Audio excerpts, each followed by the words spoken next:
လန်းအစမှာတော့ကြောက်စရာကောင်းတဲ့နတ်ဖျားနွားတိုးကြီးတစ်ကောင်ကိုဂိုင်းတစ်ပည့်တွေကဝိုင်းထားကြတာကိုတွေ့ရပါလိမ့်မယ်။အဲ့ဒီအချိန်မှာအပြင်စည်းတစ်ပည့်လေးတအောင်ကတော့ဘေးကနေလေကြည့်နေရပါ။ဒီနွားတိုးကကြည့်ရတာကြောက်စရာကောင်းပေမဲ့တကယ်တော့ရင်ဆိုင်ရတာမခတ်ပါဘူး။မင်းတို့အမြန်တက်လေဆိုပြီးပြောလိုက်ပါတယ်။သူ့စကားကိုကြားတော့ဘေးကစီနီယာကြီးကစိတ်တိုးသွားပြီးငါတို့ကိုဦးချောင်းကြားများမှနေလားမေမဲအညံတက်ကြည့်ပါလားဆိုပြီးပြောဆိုဆိုနဲ့စီနီယာကြီးကတပည့်လေးကိုရှေ့ကိုတုံထုတ်လိုက်ပါတော့တယ်။အဲ့ဒီမှာနွားတိုးကြီးရဲ့ဝှေ့တာကိုခံလိုက်ရပြီးအဝေးသို့လွှင့်သွားပါတယ်။နွားတိုးကြီးကိုအားလုံးဝိုင်းဝန်းတိုက်ခိုက်ကြပေမဲ့တယောက်ပြီးတယောက်အဝှေ့ခံနေရပြီးအခြေအနေမဟန်တော့တာကြောင့်အားလုံးအတူတကွတိုင်းကွက်ထုတ်ပြီးတပြိုင်တည်းနွားတိုးကြီးအားတိုက်ခိုက်လိုက်ပါတယ်။ဘလို့ပဲတိုက်အရေးထူလာတဲ့နွားတိုးကြီးရဲ့ခန္ဓာကိုယ်ကိုမထိုးဖောက်နိုင်ပဲဖြစ်နေပြီးနွားတိုးကြီးရဲ့ပြန်လဲဟင်းအောက်တန်တစ်ခုအောက်မှာပဲအပြင်စည်းကိုင်းသားတစ်ဖွဲ့လုံးမှောက်ကုန်ကြပါတယ်။ဒါကိုမြင်လိုက်တဲ့စီနီယာကြီးကအခြေအနေမဟန်မှန်တီးသွားပြီးအသုံးမကျတဲ့အပြင်စည်းတစ်ပည့်တဲ့အကုန်နောက်ဆုတ်သွားဒီကောင်ကိုစီနီယာထစ်တဲ့ငါကိုယ်တိုင်ကိုင်းတွယ်ပြမယ်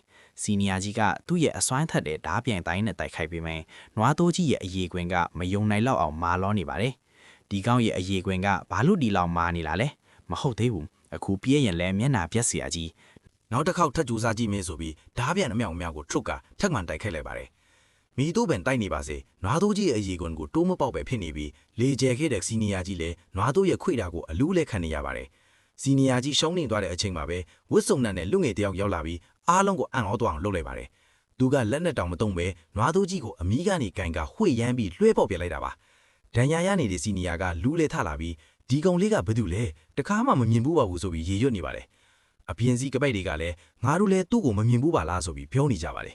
အဲ့ချိန်မှာပဲနွားသူကြီးကပြန်ထလာပြီးသူ့လက်အားကွန်တုံးကရွက်ဝင်ကိုအားနဲ့ခွေလိုက်ပါတယ်ရွက်ဝင်ကတော့လက်လေးနဲ့ပဲအားဘေးကလိုက်ပြီးနွားသူကြီးရဲ့ဥကြိုကိုကိုင်ကပြစ်ထုတ်လိုက်ပြီးသူ့လက်အားပြင်းလာတဲ့လက်သီးနဲ့တရက်ဆက်ထိုးပါတော့တယ်နွားသူကြီးမောက်သွားတာကိုကြည့်ပြီးဒီနွားကအားနဲ့လွတ်နေကျင့်စဉ်အတွက်ထုံးတော့မရလောက်ဘူးလို့ရေရွက်ပြီးထုံးစံအတိုင်းချက်စားဖို့ပြင်ဆင်ပါတော့တယ်အဲ့ဒီနွားသူကြီးကိုရွက်ဝင်ကစားစရာအထိပြင်ဆင်လိုက်ပြီးအားရပါရစားနေတာကိုမြင်တော့တခြားတစ်ပိုက်တွေအကုန်ကြောင်သွားကြပါတယ်။သူကနွားသူကြီးကိုစားဝဲဖျင်းလိုက်ပြီလား။စီနီယာမိစ္ဆာသားတွေရဲ့အသားကိုဒီတိုင်းစားလို့မရဘူးမဟုတ်လားဆိုပြီးအံ့ဩနေကြပါတယ်။ဒါပေမဲ့ကျွန်တော်တို့ရဲ့ဇက်လိုက်ကတော့ဂယုမဆိုင်ပါဘူး။ဘိုက်တော်စားနေတာနဲ့အတော်ပဲအရသာကတော့မစိုးပါဘူးဆိုပြီးရေရွတ်နေပါတယ်။အဲ့ဒီအချိန်မှာဂွိုင်းရဲ့ခန္ဓာကိုကြန့်ခွိုင်မှုအကောင်းဆုံးလို့နမေကြီးရဲ့အတွင်းစည်းတစ်ပဲ့လင်းရှည်ရှုံရောက်လာပါတယ်။သူကနွားသူကြီးအကြောင်းမေးတော့ရောဘန်စားလိုက်ပြီဆိုတာသိသွားကသူ့ရဲ့ပစ္စည်းကိုလူယူရမလားဆိုပြီးဒေါသထွက်သွားကလူငယ်လေးကိုအထင်သေးပြီးလက်ဆွေနှုတ်ဆက်တဲ့နေရာမှာအင်အားသုံးပြီးပညာပြဖို့ကြိုးစားပါတယ်။ဒီညီလေးကတတော်စွမ်းတာပဲဒီနွားသူကြီးကိုတော့ရင်ပအောင်လုံနိုင်တယ်ပေါ့လေးစားပါတယ်ဆိုပြီးလက်ဆွေနှုတ်ဆက်လိုက်ပါတယ်။ဘေးကတပည့်တွေကလည်းဝတ်စုံနဲ့လူငယ်လေးတော့အယိုးချေသွားမှာပဲဆိုပြီးလောင်ပြုံးပြုံးနေကြတာပါ။ဒါပေမဲ့တကယ်တမ်းနာကျင်သွားတာကလင်းရှိရှုံးကမျက်နှာပြက်ပြီးနာကျင်စွာဖြစ်လွတ်မြင်လွတ်ပေပါဆိုပြီးတောက်ထောက်ကအော်လိုက်ရပါတယ်ရွက်ဝင်ကလည်းအိုး sorry ပါပဲအားနဲ့ပါသွားလို့ဆိုကပြန်လဲခြေပက်လိုက်ပါတယ်လင်းရှိရှုံးတဲ့အရှုံးပေးပြီးထွက်ပြေးရပါတယ်စီနီယာကြီးကလိုက်မေးပေမဲ့လင်းရှိရှုံးကငါလက်ဖွာရိုးဒီအကုန်ကြေမွဲ့ကုန်ပြီးနောက်မှအဲ့ဒီကောင်နဲ့စရင်ရှင်းမယ်အခုလို့ငါနောက်ကိုမလိုက်လာကြနဲ့တော့လို့ဒေါစာကြီးအော်လိုက်ပါတယ်ကျွန်တော်တို့ရဲ့ဇက်လိုက်ကတော့သူ့ကြောင့်တစ်ဖက်လူဘာဖြစ်သွားလဲဆိုလားစိတ်မဝင်စားပါဘူးသူ့မျက်လုံးထဲမှာနောက်ထပ်အစားအစာတစ်ခုကိုပဲမြင်နေပါတယ်ဟောနောက်ထပ်အစားအစာတစ်ခုရောက်လာပြန်ပြီပဲခွေးဖို့ပြေးဝေလာတဲ့သားရဲကြီးဟာလက်တီးတစ်ချက်ထဲနဲ့လွန်းထွာသွားအောင်ဆုံးမပေးလိုက်ပါတယ်။ထိုသားရဲကိုချက်စားဖို့ဆိုပြီးအမိကနေဆွဲသွားရင်တန်ချက်ကအပီးနဲ့ဝက်ဝင်ကြီးတစ်ကောင်ပေါ်လာပါတယ်။ဆက်လိုက်ဟာအဲ့ဒီဝက်ဝင်ကြီးကိုကြည့်ပြီးနောက်ဆုံးတော့တကယ်စိတ်ဝင်စားဖို့ကောင်းတဲ့ကောင်လေးရောက်လာတာပဲလို့ပြောနေတော့သားရဲကြီးကအားနဲ့ဝင်တိုက်လိုက်တာကြောင့်အနောက်ကိုလွင့်ထွာသွားပါတယ်။ကောင်းပြီနောက်ဆုံးတော့တကယ်ပြိုင်ပဲကောင်းတစ်ခုနဲ့တွေ့ပြီဘောလို့ရင်ခုန်တက်ကြွစားနဲ့ရေဆွတ်လိုက်ပါတယ်။အဲ့ချင်းမှာပဲသားရဲကြီးဟာဟင်းဟောက်ပြီးထပ်မံတိုက်ခိုက်လိုက်တော့ကြောင်းဇက်လိုက်လေသူ့ရဲ့အားပြင်းလာတဲ့လက်တီးနဲ့ပြန်လဲခုခံလိုက်ရပါတယ်ဇက်လိုက်ဟာခြေလန်းအနှင်းငယ်နောက်ဆုတ်သွားရပြီးဒီကောင်ကတကယ်တန်မာတာပဲလို့အားတရော်နဲ့ရေဆွတ်လိုက်ပြီးမနာတန်ထပ်မံတိုက်ခိုက်ပါတော့တယ်နောက်ဆုံးမှာတော့တန်မာပါတယ်ဆိုတဲ့တန်ချက်ကသားရဲကြီးလည်းမင်းသားရဲ့အဆက်မပြတ်ထိုးနေနေတဲ့လက်တီးချက်ဒီအောက်မှာအရှုံးပေးလိုက်ရပါတယ်ဝိုးဒီကောင်ကတကယ်တန်မနီသားရဲ့ပဲလက်မက်ကောင်းလေးသွန်းလုတ်ဖို့တော့အတော်လေးတင့်တော်တာဘောလို့တွေးနေတော့တော်တဲ့ကနေမိစ္ဆာနဂါကြီးရဲ့အော်တန်ကိုကြားလိုက်ရတာကြောင့်တမဏိသားရဲကိုထမ်းပြီးစခန်းရှိရသူနောက်ကျောနဲ့ခြေဖွားတသားတည်းကြအောင်အသေးအတန်ထပြေးလာခဲ့ရပါတယ်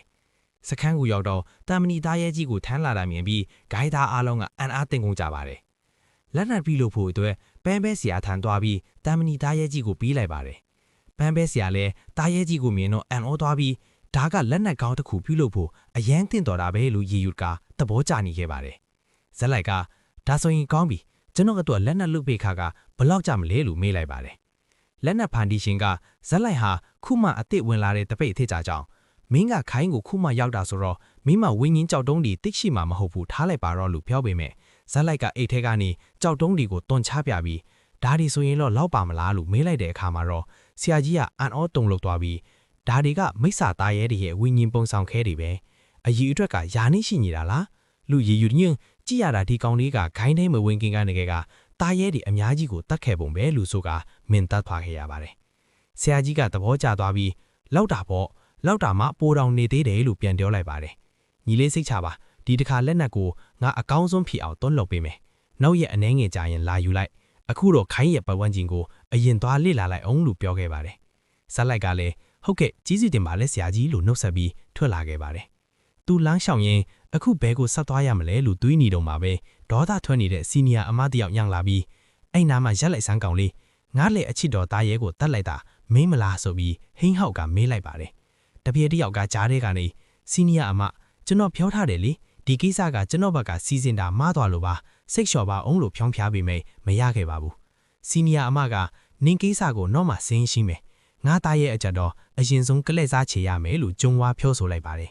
ဇက်လိုက်ကကျွန်တော်တကယ်ပဲတမင်းလို့တာမဟုတ်ပါဘူးလို့ပြောပေမဲ့သူမကဒါဆိုရင်လည်းမင်းတေးပြီးတော့ဆိုပြီးသူမရဲ့ရေနဂါတိုင်းကွက်နဲ့စတင်တိုက်ခိုက်ပါတော့တယ်ဒါပေမဲ့ထူးဆန်းတာကဇက်လိုက်ဟာဘာမှမဖြစ်တဲ့အပြင်ဝါရေမချိုးရတာအတော်ကြာပြီပဲ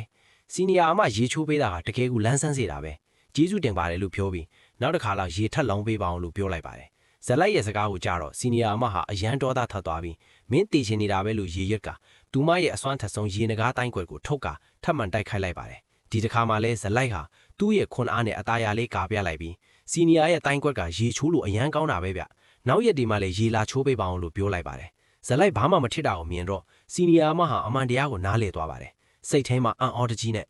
မထစ်ဘူးမာတုကိုမရှင်းနိုင်ဘူးလို့ရေရွတ်ပြီးဒီဂျူနီယာမုံလေးကတကယ်ကိုအရေးချင်းရှိတာပဲဝိညာဉ်သားရဲ့ကိစ္စကိုဒီမာတင်ကြည်အေးလိုက်ရအောင်ငါတွားတော်မယ်ဆိုပြီးအများရှိမှအရှက်မကွဲခင်ခက်မြင်မြန်ထွက်တော့ပါတယ်အဲ့ဒီအချိန်မှာဇက်လိုက်ကစီနီယာအမရဲ့ရေချိုးပေးတဲ့နီးပညာကတကယ်ကိုမစိုးဘူးပဲလို့လန့်ပြီးနောက်ပြောင်းလိုက်ပါသေးတယ်ထို့နောက်ဇက်လိုက်ရဲ့တငယ်ချင်းရောက်လာပြီးနင်းအစင်ပြေးရဲ့လားဒဏ်ရာရသွားသေးလားလို့စိုးရင်တကြီးမေးတဲ့အခါဇက်လိုက်ကရပါတယ်ဘာမှမဖြစ်ပါဘူးလို့ပြန်ပြောလိုက်တာကြောင့်သူမစိတ်အေးသွားရပြီးယော့ဒါကမင်းအရင်ကတောင်းထားတဲ့ဟင်းခတ်အမွှေးရိုင်တွေချွေတာပြီးသုံးဆိုပြီးပေးလိုက်တာကြောင့်ဇက်လိုက်ကဝမ်းသာအားရနဲ့တကယ်ပဲမှွေးတာပဲကျေးဇူးပါအမအရသာဘလို့ရှိလဲဆိုတာမြည်ကြီးကိုတွားပြီးဟင်းချက်စရာလေးတွေရှာလိုက်အောင်မယ်လို့ပြောပြီးထွက်သွားခဲ့ပါတယ်တစ်ဖက်မှာတော့စီနီယာအမကဒီကောင်လေးကဘဲကရောက်လာတာလေသူ့ခန္ဓာကိုယ်ကဘာလို့ဒီလောက်တောင်တန်မာနေရတာလဲလို့တန်တရားဖြစ်နေတော့တပြက်ဖြစ်သူကစီနီယာအမကျွန်တော်မတန်းကိုစစ်ပြီးနောက်ခံဘာမှမရှိဘူးရွာတရွာကလဲသမားတယောက်ပဲဘဲအဖွဲစည်းနဲ့မှလည်းမပတ်သက်ဘူးလို့သတင်းပို့ခဲ့ပါတယ်ဒါကိုကြားတော့သူမကနောက်ခံအင်အားမရှိတာကောင်းတယ်ထားလိုက်တော့တားရဲချံကိုအရင်ပြန်ကြစို့ဒီကောင်လေးနဲ့တော့နောက်မှစငိမ့်ထပ်ရှင်းရမယ်လို့ပြောပြီးတားရဲချံကိုပြန်သွားကြပါတယ်အဖက်မှာလဲငကိုကလေးကတွေးတဲ့အကောင်အကုန်ချက်စားကိုချောင်းနေတဲ့ဇက်လိုက်အခုဆိုရင်ဟင်းခတ်အမွှေးတိုင်းမှာရသွားပြီဆိုတော့ဘာတွေဘလို့မူဦးမလဲဆိုတာနောက်ပိုင်းမှာဆက်လက်ကြည့်ရှုရမှာပါ